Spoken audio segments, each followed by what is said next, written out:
Bismillahirrahmanirrahim. Assalamualaikum warahmatullahi wabarakatuh. Pertama-tama saya akan memperkenalkan diri terlebih dahulu. Perkenalkan, nama saya Nurul Halisa, NIM 19.700.001, Prodi Tadris IPS. Alhamdulillah, dalam kesempatan ini saya akan menjelaskan sedikit tentang ekologi politik. Kajian ekologi politik sebelumnya hasil dari perkembangan ilmu pengetahuan ekologi manusia dan sosiologi lingkungan. Ekologi manusia melakukan pengkajian pada isu kehancuran alam dari perspektif konflik sosial dan mengkaji lembaga fungsional dalam tata hubungan manusia dengan alam.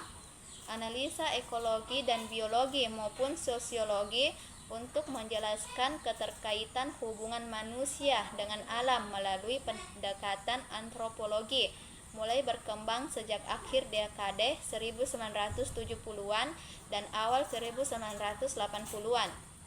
Dan terdapat beberapa pendekatan yang berbeda di dalam ekologi politik yang saling melengkapi. Ragam pendekatan tersebut muncul dari hasil riset berbagai ahli.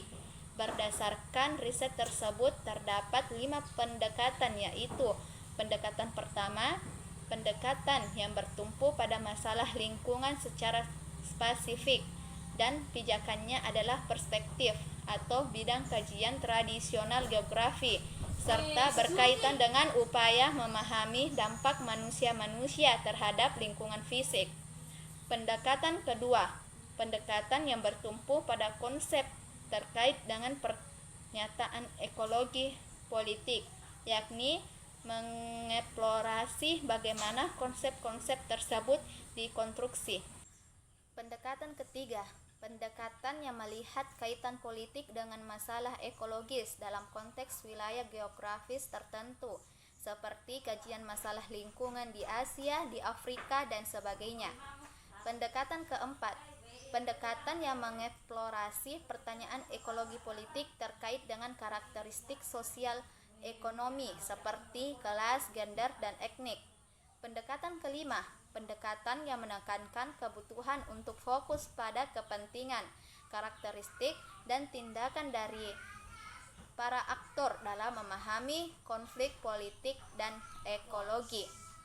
Robbins mengemukakan 5 tesis dalam pendekatan ekologi politik, yaitu pertama, konsep degradasi dan marginalisasi, kedua, konflik lingkungan, ketiga, konservasi dan kontrol, keempat, identitas lingkungan dan pergerakan sosial, kelima, objek politik dan aktor.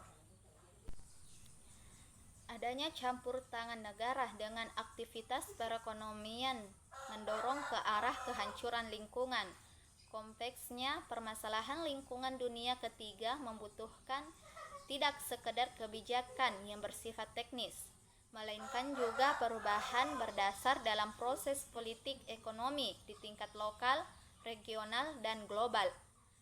Peneliti ekologi politik mempunyai premis bahwa perubahan lingkungan bukanlah proses manajemen teknis. Sebaliknya, perubahan lingkungan tersebut memiliki sumber politik, kondisi, dan konsekuensi yang berbenturan dengan kesenjangan sosial ekonomi serta proses politik yang berlangsung. Itulah materi dari ekologi politik yang saya jelaskan sedikit. Mohon maaf jika ada kesalahan kata. Wassalamualaikum warahmatullahi wabarakatuh.